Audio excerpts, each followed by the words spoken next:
예수님이 나사로를 이렇게 살리셨습니다.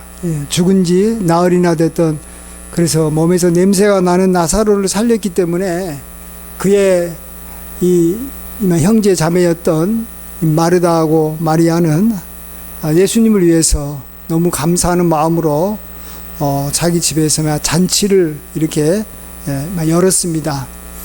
그래서 예수님을 이마 상석에 이렇게 앉히고 이렇게 잔치를 하는데, 갑자기 마리아가 그동안에 자기가 예수님에게 부어드리려고 했던 그 향유를 가져와서 그 향유를 예수님의 발에 붓고 자기 머리털로 그 발을 닦았습니다. 그래서 향유 냄새가 온 집에 가득했다라고 말합니다. 그 향유, 특별히 예수님이 주인공이기도 하지만 향유 냄새가 그쪽에서 나니까 모든 사람들이 이제 예수님을 향해서 초점을 맞추고 바라보다가 그런 이 향유 붓는 것에 대해서 각자 여러 가지로 생각이 있었을 것입니다. 어떤 사람은 그것을 속으로, 마음속으로 아주 잘했다고 생각한 사람도 있을 것이지만, 또 가룟 유다와 같은 사람은 그것에 대해서 부정적으로 봤던 것을 보게 됩니다. 그래서 어찌하여 이 귀한 300데나리온이나 되는 이 향유를 가난한 자들을 위해서 이렇게 주지 아니하였느냐라고 이렇게 말을 합니다.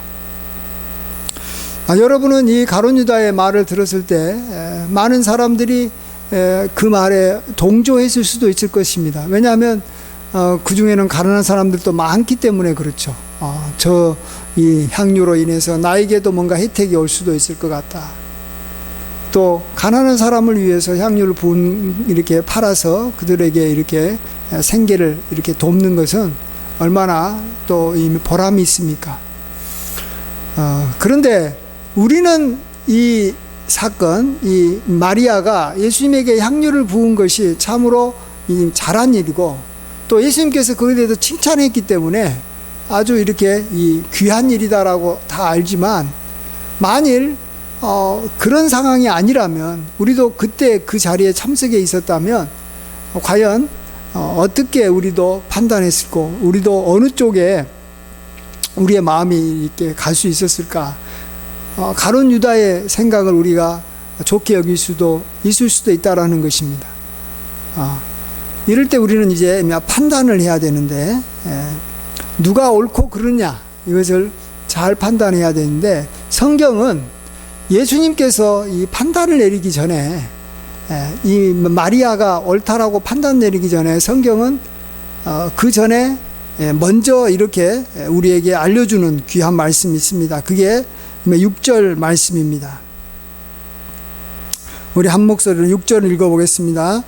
이렇게 말함은 가난한 자들을 생각함이 아니요 그는 도둑이라, 돈깨를 맞고 거기 넣는 것을 훔쳐가미러라. 성경은 이 가룟 유다에 대해서 설명합니다. 가룟 유다가 가난한 자를 생각한 것이 아니라는 것입니다. 그는 도둑이라는 것입니다. 그는 돈깨를 맡아 거기 넣는 것을 훔쳐갔던 사람이라는 것입니다.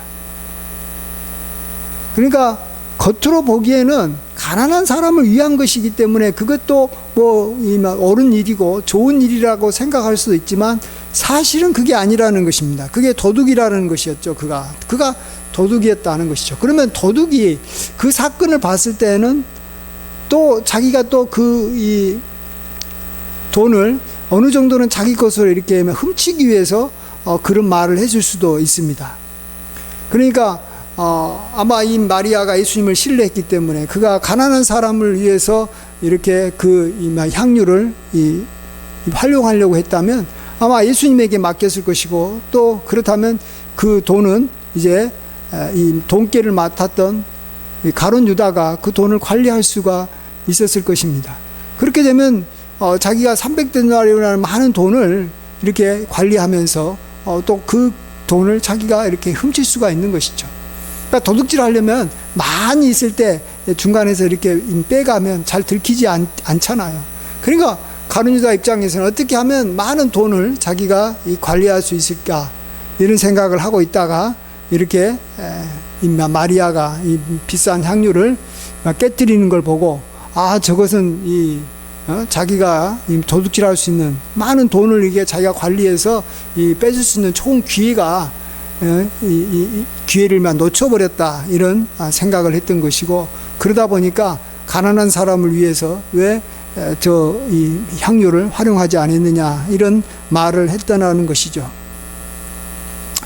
자, 우리는 이 세상에 수없이 많은 사람들의 이렇게 말을 들어야 되고 그거에 대해서 평가를 해야 됩니다. 또 우리에게 직접적으로 어떤 제안을 했을 때는 더더욱 또 우리는 그 말에 대해서 판단을 해야 되는 것이죠. 근데 하나의 그 큰 이 아이러니가 이 사기꾼이나 도둑질을 하는 사람들, 특별히 사기꾼들은 아주 달콤한 말로 우리의 마음에 아주 참 그럴듯하게 이야기한다라는 것입니다.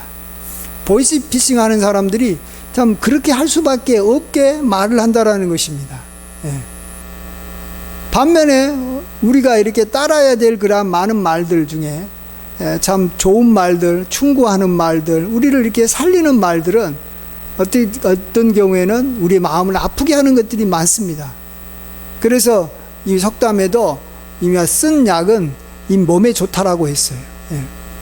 이 쓴 말을 우리가 들어야 되는데 그 말을 우리가 옳다라고 말하기가 쉽지 않다라는 것입니다.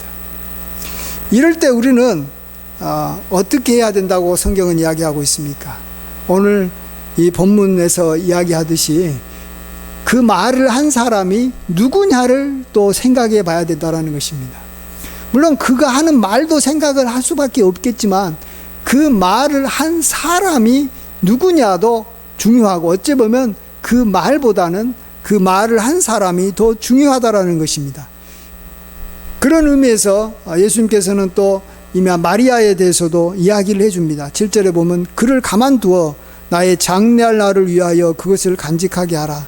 이 여인이 나에 대해서 굉장히 불쌍히 여기고, 또 혹시 자기 오빠를 이렇게 살린 것 때문에 많은 사람들이 예수님을 이렇게 따르다 보니까 그것을 시기했던 대제사장들이 예수님을 죽일 수도 있다라는 생각이 들었던 그러한 마리아였기 때문에 예수님에게 향유를 부었다라는 것입니다. 그것은 예수님에 대해서 굉장히 참 호감을 갖고 있고 호의를 베푸는, 정말로 이렇게 귀히 보는 마음인 것이죠. 마리아가 그런 사람이라는 것입니다. 우리도 또 마리아에 대해서 이게 요한복음 11장에도 보면 이 마리아가 이렇게 믿음이 좋은 사람이고, 또 이 예수님께서 그의 집을 자주 이렇게 예루살렘으로 갔을 때 베다니에 있는 이 마리아의 집에 가서 오랫동안 이렇게 함께 지냈던 걸 우리가 잘 알고 있습니다. 마리아가 어떤 사람입니까? 예수님이 인정하는 사람, 예수님을 사랑했던 사람, 예수님께서 그를 또 나중에 이제 누가복음 같은 데서는 이 예수님이 마리아를 직접적으로 이렇게 칭찬도 했습니다. 예수님이 자기 집에 왔을 때 발 아래에서 앉아서 예수님으로부터 이렇게 말씀을 듣는 일에 집중하고 있는 마리아가 참 아주 좋은 편을 택하였다라고 이야기했지 않습니까? 그렇습니다. 우리가 이 어떤 이야기를 들었을 때 내가 그 말을 이렇게 이제 판단하는 그런 상황이 되면 그 말을 한 사람도 우리가 반드시 같이 생각하면서 누가 한 말이냐 하는 것을 우리가 생각을 해야 됩니다. 우리가 이 듣는 말에는 크게 이 두 종류가 있다라고 우리가 볼 수 있습니다. 하나는 우리에게 우리를 이렇게 죽이는 말, 한마디로 우리가 이렇게 따라서는 안 될 말이 있고, 또 우리를 이렇게 살리는 말, 생명의 말씀이 있습니다. 생명의 말씀과 사망의 말이 있는데, 이럴 때 우리가 반드시 이 생명의 그런 말을 따라야 됩니다. 그러면 생명의 말을 하는 사람이 누구라고요? 그 사람이 생명 가운데 있는 사람, 생명의 길로 가고 있는 사람이 생명의 말을 할 가능성이 굉장히 많다라는 것이죠. 물론 이 의인이 우리에게 이 안 좋은 말을 할 수도 있어요. 그렇지만은 그럴 가능성은 굉장히 적은 것이고, 악한 사람이 좋은 말을 할 수도 있어요, 우리 삶에. 그러나 그럴 가능성은 굉장히 적은 것입니다. 의로운 사람은 나에게 참으로 유익된 말, 이렇게 좋은 충고를 하기가 쉽고, 악한 사람은 나를 해치는 말, 나를 이용하는 그런 말을 해서 내 것을 훔치려고 한다라는 것입니다. 자, 그러면 우리는 어떻게 하면 그 사람이 참으로 의인이고, 그 사람이 어떻게 하면 지혜로운 사람인지, 아니면 반대로 미련하고 악한 사람인지 우리가 어떻게 알 수 있을까요? 의인과 악인에 대한 이야기를 많이 하고 있는 성경책은 특별히 뭐 성경 전체가 다 의인과 악인을 이야기하지만 이 시편과 잠언 말씀에서 많이 이야기를 합니다. 지금 우리가 이제 우리 교회가 지금 성경 읽기 진도가 이 잠언의 말씀인데, 제가 지금 잠언을 읽고 있으면서 의인과 악인에 대해서 이 잠언이 특별히 이야기를 많이 하는 것을 봤습니다. 그럴 때 이런 표현이 있어요. 예를 들어서 부지런한 것과 게으른 것에 대해서 이야기하는데, 우리는 부지런한 것이 좋다라는 건 다 알고 있어요. 그리고 게으른 건 나쁘다라는 거죠. 근데 이 잠언은 두 가지 방법으로 이것을 표현합니다. 이렇게 표현합니다. 보세요. 부지런히 행하는 자는 지혜로운 자다. 그러나 게으른 자는 미련한 자니라. 그런 말 잠언에 보면 많이 나옵니다. 이렇게 또 표현하고요. 또 하나는 지혜로운 자는 부지런히 자기 손을 이렇게 놀려서 일을 하지만, 미련한 자는 자기 손을 놀려서 일하기를 싫어한다. 이게 이 차이를 아시겠어요? 앞부분에 어떨 때는 행위가 먼저 나오고 그 뒤에 그 행위를 행한 사람은 누군가를 말하는 경우가 있는데, 비해서 어떤 경우에는 사람을 먼저 언급합니다. 이 사람이 지혜로운 사람이다, 악한 사람이다라고 말하고 그가 어떻게 행동한다 이렇게 이야기합니다. 그러니까 둘 다 맞는 말이죠. 지혜로운 사람은 부지런하게 행하고, 또 부지런하게 행한 사람은 지혜로운 사람이라는 것입니다. 자, 근데 그럼 여기서 똑같은 말 같으면서도 이 차이를 우리가 발견해야 됩니다. 또 누가 지혜롭고 누가 의인인가를 알아야 됩니다. 자, 의인이라는 것은, 또 지혜로운 사람이라는 것은 오랜 세월 계속해서 많은 의로운 행동, 지혜로운 행동을, 또 의로운 말, 지혜로운 말을 해야지만이 그 사람에게 주어지는 명칭입니다. 반면에 이 어떤 행동이라는 것은 한 번만 해도 그 행동이 지혜롭다라고 말할 수가 있고, 또 악하다고도 말할 수가 있는 거예요. 그러니까 지혜로운 사람은 오랜 세월을 통해서 만들어진 것이고, 지혜로운 행동, 부지런한 행동은 누구나 한 번 내지 두 번은 다 할 수 있다라는 거예요. 그러니까 예를 들어 운동선수로 말하면 야구선수가 누구나 다 안타는 칠 수 있어요.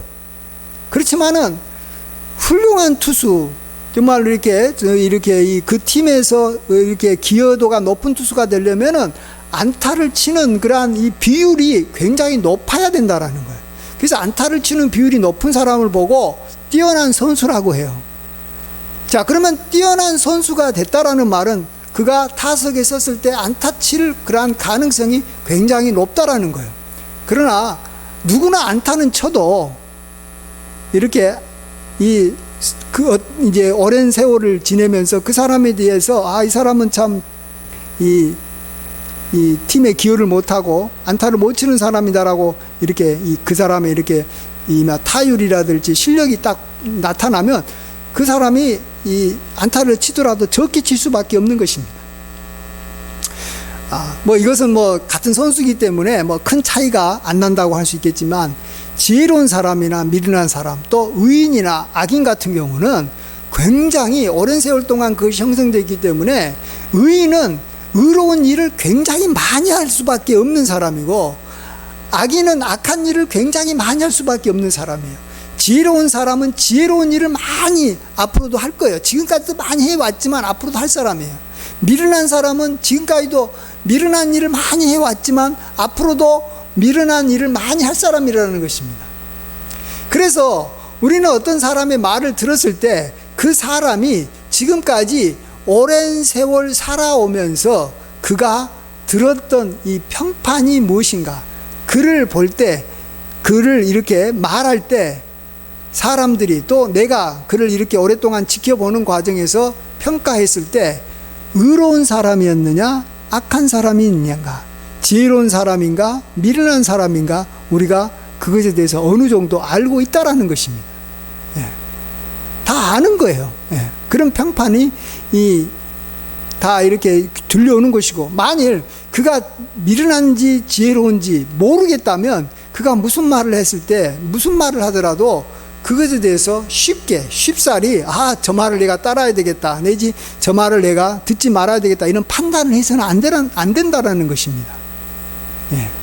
그래서 사람이 누구냐에 대해서 정확하게 알고 난 다음에 그가 한 말을 우리가 평가해야지만이 우리가 그 평가가 틀리지 않고 옳을 수가 있다라는 것입니다. 그래서 이미 독사의 입에서 나오는 것은 다 모든 것이 죽이는 독인 것이고, 또 누에의 입에서 나오는 것은 아주 유용한 실입니다. 그러나 이 독사라는 것은 이 자기의 이 아비와 어미가 독사했던 것이고, 또 자기는 어릴 적부터 지금까지 독사로 살아왔어요. 그래서 사람들이 딱 보면 저건 독사구나 보이는 거예요. 안 보일 수가 없는 거예요. 또 이렇게 이 누에도 마찬가지죠. 누에에게 태어난 게 누에고, 누에가 지금까지 누에의 모습이 있는 거예요. 그래서 누에가 이렇게 입을 통해서 이렇게 뽑아내는 것이 다 우리가 이 좋은 그러한 실일 수밖에 없다라는 것입니다. 예. 그래서 결과물이 뭐냐라는 것은 그 결과물을 내는 그러한 존재가 어떤 존재냐에 따라서 결과물이 어떻게 될 것인가가 이렇게 정해질 수밖에 없다라는 것입니다. 그래서 옛날 왕들을 이렇게 보면 많은 나라가 이렇게 흥하고 망하기도 했지 않습니까? 근데 왕이 이마 충신의 말을 따르면 나라가 흥하게 될 수밖에 없고, 간신의 말을 따르면 그 나라는 어떻게 되죠? 망할 수밖에 없는 거예요. 자, 그러면 왕이 딱 들었을 때 자기 주변에 처음부터 충신이 많이 있었고 충신을 가까이 했던 왕은 충신의 말을 많이 들을 수밖에 없고 그대로 따라가는 거예요. 그러나 반면에 자기 주변에 간신들이 가득한 왕은 충신이 몇 명 있어도 결국은 간신의 말의 소리가 클 수밖에 없는 거예요. 그래서 그 왕은 이 간신의 말을 듣고 행하다가 자기도 망하고 나라도 망치는 거예요. 자, 그러니까 간신 때문에 왕이 망했다라는 것도 맞는 말이지만, 사실 그 전에 왕이 충신과 간신을 제대로 알아보지 못하고 제대로 살펴서 분별하지 못하고 어리석게도 간신을 충신이라고 여기면서 자기 주변에 간신들을 많이 주변에 이렇게 여기 세워놨다라는 것이에요. 예. 그러니까 그는 간신의 말이 계속 들리는 것이고 그 말을 이렇게 따라서 행하다가 망하는 것입니다. 그래서 우리는 이렇게 남의 탓을 할 필요가 하나도 없는 거예요. 여러분이 가까이 하는 친구가 누굽니까? 정말로 여러분이 늘 만나서 여러분하고 대화하는 사람이 누굽니까? 그 사람이 정말 미련한 사람이라면 나는 이제 얼마 못 가서 미련한 행동을 할 수밖에 없는 것이에요. 그래놓고 나중에 저 미련한 사람이 나에게 미련한 말을 해가지고 정말로 나를 갖다가 이렇게 망쳤다라고 이렇게 원망하고 그 사람을 미워한들 그게 무슨 소용이 있냐라는 거죠. 왜 그 사람이 미련한 사람이고 악한 사람이라는 걸 왜 진즉 몰라봤냐라는 것이죠. 그것에 대해서 정말로 이렇게 오랜 세월을 지냈다면 알 수 있었다라는 것이죠.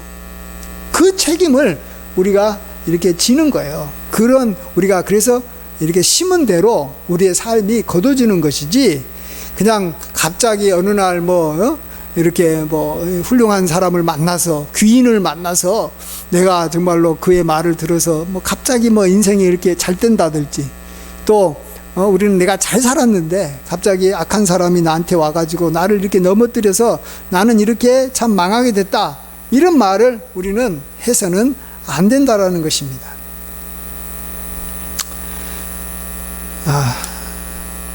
그래서 참 우리가 오늘 이 성경 말씀을 통해서 우리가 이제 배울 수 있는 귀한 교훈이, 참 예수님은 이 마리아를 가까이 하고 이렇게 마리아를 이렇게 알아보셨다라는 거예요.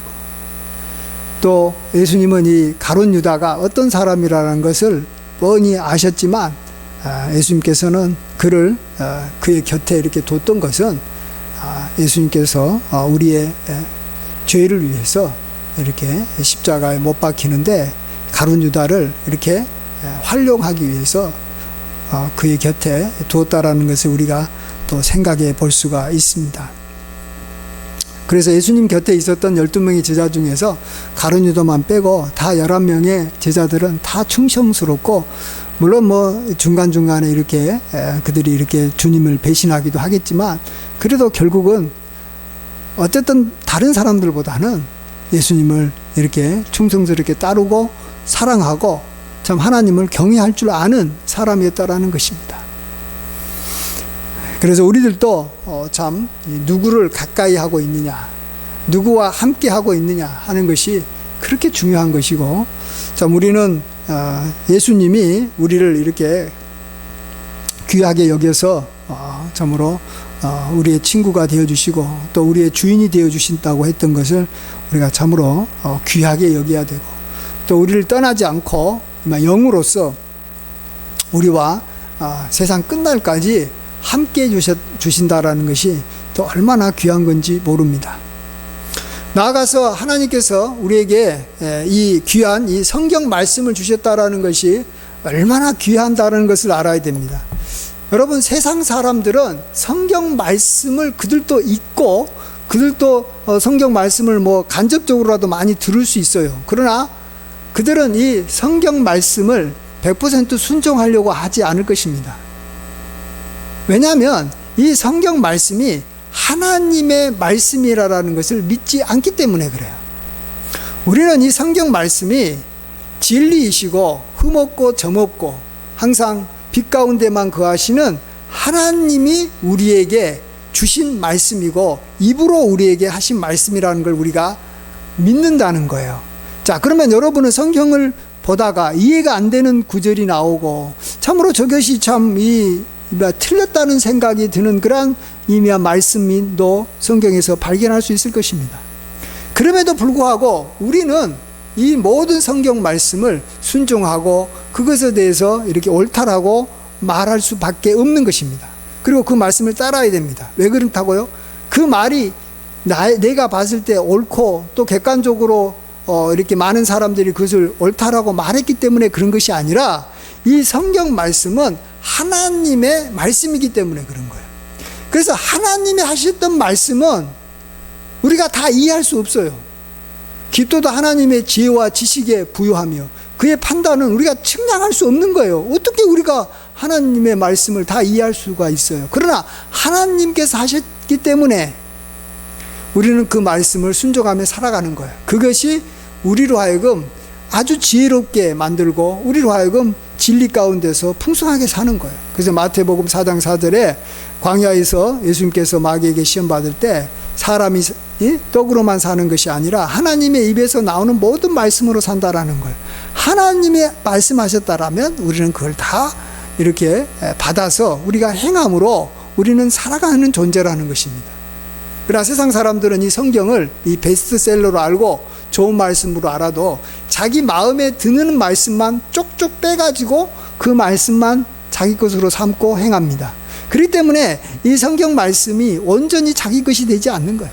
성경에서 특별히 예수님께서 우리 죄를 위해서 죽었다. 그러면 그 말을 안 믿어요. 왜? 나는 죄인도 아니다 하고 생각하기 때문에. 어떻게 이 예수라는 사람의 그런 이 보혈로 피로 내가 제사함 받느냐 이런 것을 안 믿는 거예요. 그러나 우리는 성경이 하나님의 말씀이기 때문에 그 말씀이 맞습니다, 옳습니다 하면서 받아들이는 거예요. 그래서 정말 우리가 정말로 중요한 것은 이 알아가는 거예요. 알아가는 거. 하나님이 누구신가를 알아가고 그 가운데서 자라가는 거예요. 그래서 정말로 하나님을 믿고 신뢰하면 우리는 하나님의 이 말씀을 모두가 다 행할 수 있는 자가 되는 것이고, 또 우리가 이 주변에 있는 많은 사람들이 우리 주변에 많이 있는데 그들을 우리가 또 알아가야 되는 거예요. 저 사람이 정말로 하나님을 경외하는 사람인지 아니면은 하나님께서 기뻐하지 않는 사람인지 우리가 잘 알아가는 일부터 해야 되는 거예요. 의외로 우리 주변에 이렇게 가까이 지내는 사람을 우리가 잘 모르는 경우가 참 많아요. 그러다가 나중에 후회하고 정말로 우리가 안타까운 그러한 이 삶을 우리가 이렇게 살았을 때는 이미 때가 늦은 것입니다. 우리가 참으로 하나님을 우리가 알아갈수록 우리는 하나님 말씀을 이렇게 귀하게 여길 수밖에 없을 것입니다. 하나님은 진리이시고 생명이시기 때문에 그렇습니다. 또 저와 여러분의 주변에 이렇게 귀한 하나님의 사람들이 참 많이 있기를 원합니다. 다윗은 하나님 앞에 늘 기도했던 것이 내 주위에 의인들이 나를 두를 것이다, 이런 이 말을 많이 했습니다. 내 주변에 악한 자는 다 내 곁을 떠날지어다. 시편에 보면 그런 말이 참 많아요. 그리고 의인들은 정말로 내 곁에서 나를 둘러서 나를 이렇게 호위하고 나는 그들과 함께 이렇게 살 것이다, 이런 표현을 합니다. 나아가서 다윗은 나는 여호와의 집에 늘 거하며 나는 하나님을 늘 앙망하며 하나님과 함께 할 것이다. 그렇죠. 하나님과 늘 함께하고 의인과 늘 함께하면 그들을 통해서 우리는 유익되고 복된 말을 많이 듣고 그들의 도움을 받아서 우리의 삶은 잘 될 수밖에 없는 것입니다. 다윗이 그런 삶을 이렇게 살았지 않습니까? 저와 여러분도 그러한 복된 삶을 정말 하나님을 가까이 하고 의인을 알아서 그를 우리가 존중히 여기고 그를 잘 대접하고 그하고 좋은 관계를 맺어서 많은 도움을 받아서 우리도 참으로 복된 인생, 아름다운 인생을 살아가는 저와 여러분이 되시길 주의 이름으로 간절히 축원드립니다. 아멘. 기도하겠습니다. 아버지 하나님, 요즘에 참 많은 말들을 듣습니다. 좋은 말, 참으로 이렇게 착한 말, 부드러운 말, 또 이렇게 상대방에게 온유한 말들, 다 좋은 말들인데, 그렇지만은 우리가 또 이런 가운데서 사기도 당하고 우리가 빼앗기고 상처 입고 우리가 정말로 잘못된 길로 가는 경우가 얼마나 많은지 모릅니다.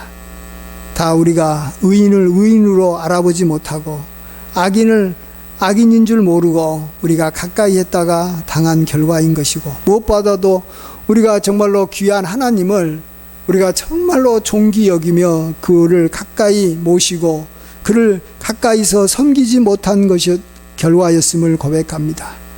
주여, 진리가 되신 우리 주님을 더욱더 가까이 모시고 그의 말씀을 우리가 온전히 순종하며 살게 하여 주시옵시고, 또 다윗의 기도처럼 우리 주위에 모든 악한 자들은 다 떠나게 하시고 의인들로 우리 주위를 두르게 하여 주시옵소서.